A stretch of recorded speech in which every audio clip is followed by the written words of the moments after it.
नमस्कार, स्वागत है आपका स्मार्ट बिजनेस प्लस यूट्यूब परिवार में।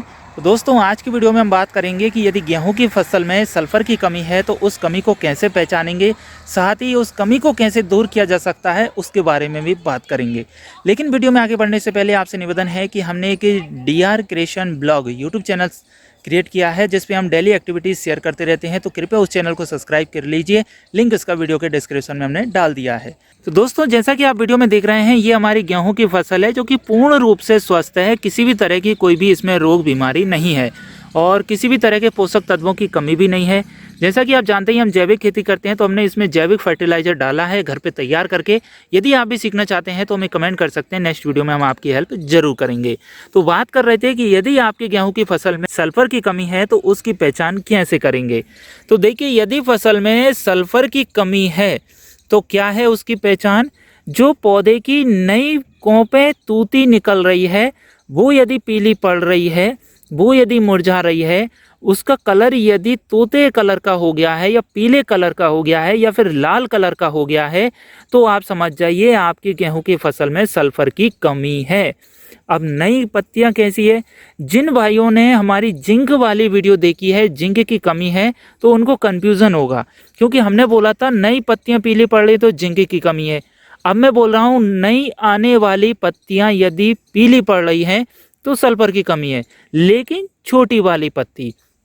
विस्तार से यदि समझें कि ये गेहूं का पौधा है, आप देख लीजिए, गेहूं के पौधे में नई निकलने वाली बेबी लीफ कौन सी है इसकी, ये वाली, एक ये वाली, एक ये वाली, जिसे हम नई कोंप बोलते हैं, जिसे कहीं कहीं पर नई तूती बोला जाता है, जिसे कहीं कहीं पर नई गोप बोला जाता है।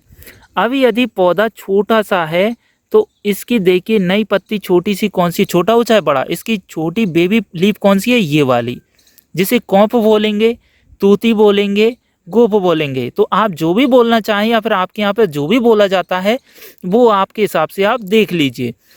लेकिन समस्या कहाँ मिलेगी सल्फर की कमी, गेहूं के पौधे की नई निकलने वाली छोटी छोटी पत्तियां यदि पीली पड़ रही है, लाल कलर में कन्वर्ट हो गई है या गुलाबी हो गई है या फिर तोते कलर में हो गई है, तो वहाँ पर सल्फर की कमी है।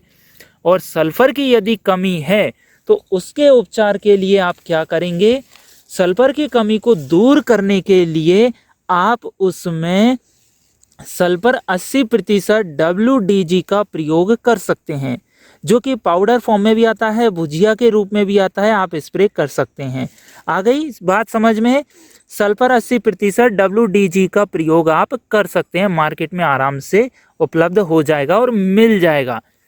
अब मैं आपके लिए एक समस्या, एक कंफ्यूजन को दूर कर देता हूं। अभी तक मैंने 3 वीडियो अपलोड कर दी है जिसमें नाइट्रोजन, जिंक और सल्फर तीनों की बीमारी बताई थी। जिन भाइयों ने वो वीडियो नहीं देखी है तो इस वीडियो में अपना डाउट क्लियर कर लीजिए। सबसे पहले नाइट्रोजन की वीडियो डाली थी जिसमें हमने बताया था गेहूं के पौधे की पुरानी बड़ी वाली पत्तियां यदि पीली पड़ रही है तो वहां पर नाइट्रोजन की कमी है। अब इस पौधे की पुरानी पत्तियां कौन सी हैं आप खुद देख के बता सकते हैं। पुरानी पत्ती बड़ी वाली एक तो ये है, दूसरी ये है, तीसरी ये है, ठीक है, नहीं ये नई वाली है, लेकिन पुरानी सिर्फ 2 पत्तियां हैं इसकी। इस पौधे की ये है, इस पौधे में देखेंगे तो इसकी पुरानी पत्ती एक ये है, एक ये है और एक ये है, ठीक है ना। इस प्रकार यदि ये पुरानी बड़ी पत्तियां पीली पड़ रही है तो नाइट्रोजन की कमी है। अब यदि जिंक की कमी है तो ये पुरानी पत्ती से ऊपर जो नई वाली पत्ती बड़ी हो चुकी है, वो पत्ती, जैसे ये वाली नई पत्ती है, ये नई पत्ती है, ये नई पत्ती है और एक ये नई पत्ती है और बड़ी हो चुकी है, ये पत्ती यदि पीली पड़ रही है तो जिंक की कमी है, ठीक है। पुरानी पत्ती पीली पड़े तो क्या है, नाइट्रोजन की कमी। नई पत्ती पीली पड़े तो क्या है, जिंक की कमी। और यदि सल्फर की कमी है तो फिर क्या है, जी तूती, जिसे नई कोंपे बोलते हैं, छोटी वाली, ये पीली पड़े तो फिर क्या है, सल्फर की कमी। तो जो भी कमी है उसका आप खेत में स्प्रे करेंगे तो समस्या आपकी खत्म होगी। देखिए, आपके लिए कंफ्यूजन नहीं होना है, मैंने आपके सारे डाउट क्लियर कर दिए। यदि आपने वीडियो को विस्तार से देखा है, बिना स्किप किए हुए देखा है, तो वाकई में आपका एक एक डाउट मैंने क्लियर कर दिया है। नाइट्रोजन की कमी कैसे पहचानेंगे, सल्फर की कमी कैसे पहचानेंगे और जिंक की कमी कैसे पहचानेंगे। अब नेक्स्ट वीडियो में हम बात करेंगे कि पोटास की कमी को कैसे पहचानेंगे आप। तो आप यदि स्टेप बाय स्टेप समझेंगे तो वाकई में आप खुद पहचान सकते हैं कि हमारे खेत में कौन सी बीमारी लगी हुई है और कौन सी समस्या है।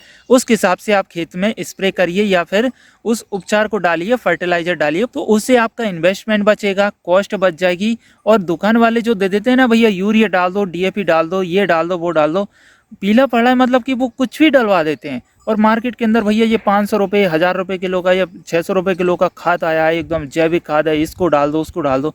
हालांकि काम तो करेगा यार वो, लेकिन उसमें सभी तरह के पोषक तत्व हैं, जबकि ज़रूरत है इस एक पोषक तत्व की। तो आप यदि ज़्यादा पैसा खर्च नहीं करना चाहते हैं तो फिर उस पोषक तत्व पर जाइए पर्टिकुलर।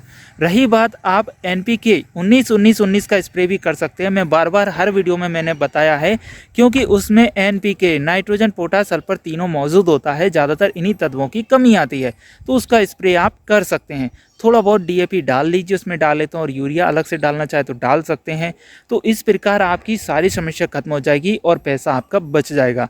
हालांकि मैंने हर बीमारी का पर्टिकुलर आपके लिए सेपरेट इलाज भी बताया है, उसका किस प्रकार आप रोग को ख़त्म करेंगे। और उम्मीद है आपके लिए वीडियो में दी गई जानकारी पसंद जरूर आई होगी। इसके अलावा जो भी डाउट है, किस तरह की समस्या आपके साथ चल रही है या फिर आप क्या सीखना चाहते हैं, तो आप कमेंट करिए। नेक्स्ट वीडियो में आपकी हेल्प जरूर करूंगा। वीडियो अच्छी लगी तो लाइक करें, अपने दोस्तों के साथ शेयर करें और सब्सक्राइब करें smart business plus YouTube channel को, प्रेस करें बेल आइकन को, ताकि इसी तरह की और भी जानकारी मिल सके आपको सबसे पहले। नमस्कार।